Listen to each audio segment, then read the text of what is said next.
In the summer of 1985, Catherine Yarbrough walked into the Kennestone Regional Oncology Center for what should have been a routine radiation treatment. She had no way of knowing she was about to become the first victim of one of medicine's most mysterious and deadly technological failures. Before we tell Catherine's story, we need to go back. Back to the early 1970s, when a Canadian company called Atomic Energy Canada Limited, or AECL, began developing what they believed would be the future of radiation therapy. Their creation was called the Therac-25. It was revolutionary, a fully computerized radiation therapy machine that promised unprecedented precision and safety. By 1983, it was being hailed as a miracle of modern medicine. But somewhere, hidden in its code, lurked something deadly, something that would take years, multiple deaths, and a team of investigators to uncover. Let's return to Catherine Yarbrough.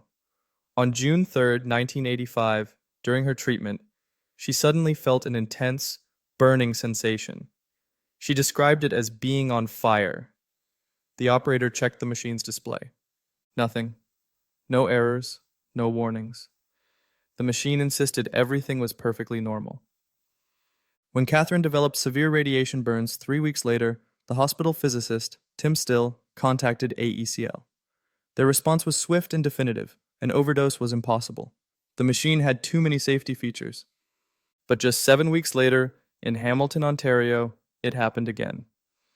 Frances Hill, a 40-year-old woman receiving treatment for cervical cancer, experienced the same burning sensation, the same mysterious injuries.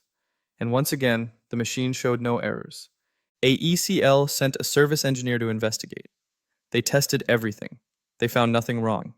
The machine passed every safety check perfectly. By November 1985, something strange became apparent. Frances Hill had died, officially from her cancer, but her autopsy revealed something disturbing. Had she lived, she would have needed a complete hip replacement due to radiation damage. Damage that, according to AECL, was impossible. The Canadian Radiation Protection Bureau became concerned. They wrote to AECL requesting additional hardware interlocks and software changes. But before these changes could be implemented, Catherine Yarbrough filed a lawsuit against AECL. Then, in December 1985, it happened again, this time in Yakima, Washington. Another patient, another mysterious burn. But now, a pattern was beginning to emerge. The injuries only seemed to occur under specific circumstances that were proving maddeningly difficult to reproduce. The real breakthrough, or rather, breakdown, came on March 21st, 1986. At the East Texas Cancer Center, a man named Verdon Kidd was receiving treatment for ear cancer. What happened next would finally force AECL to acknowledge that something was terribly wrong. The operator, who had used the machine hundreds of times before, entered the routine sequence of commands. But this time, something unusual happened. The machine displayed a cryptic error message, malfunction 54. The operator cleared the error and proceeded with treatment. Within weeks, Kidd was dead. But this time was different. This time, they had a clue, malfunction 54. And more importantly, they had Fritz Hager, a medical physicist who refused to accept AECL's standard explanations. Hager began a meticulous investigation. He noticed something that others had missed.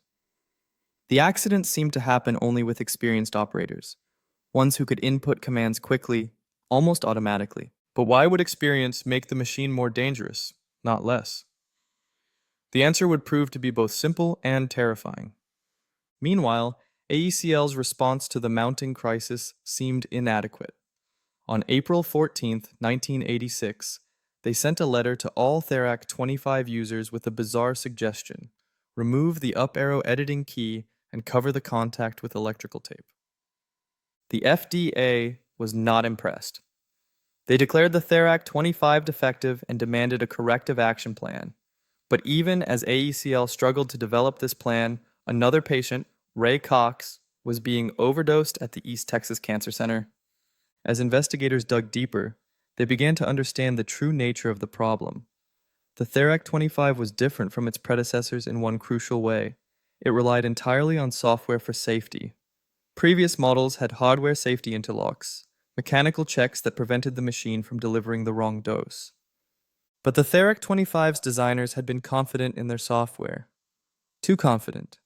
They had removed most physical safety mechanisms, believing the code would catch any possible errors. By August 1986, the situation had become dire enough that Therac-25 users formed their own group, meeting at the annual conference of the American Association of Physicists in Medicine. They were no longer willing to trust AECL's assurances. That same month, Ray Cox died from his radiation burns.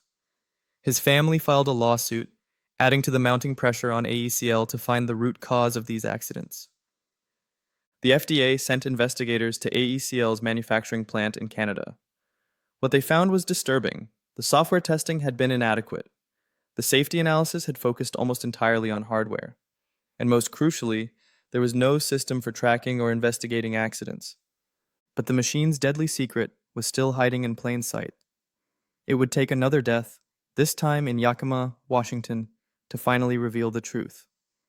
On January 17, 1987, Glenn Dodd became the latest victim.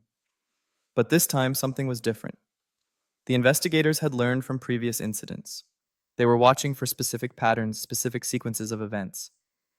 And finally, in the midst of thousands of lines of code, they found it.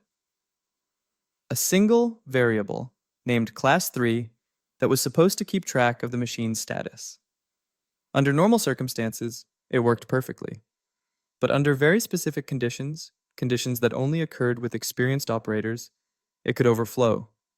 When this happened, the variable would silently reset to 0. And in that moment, all safety checks would fail.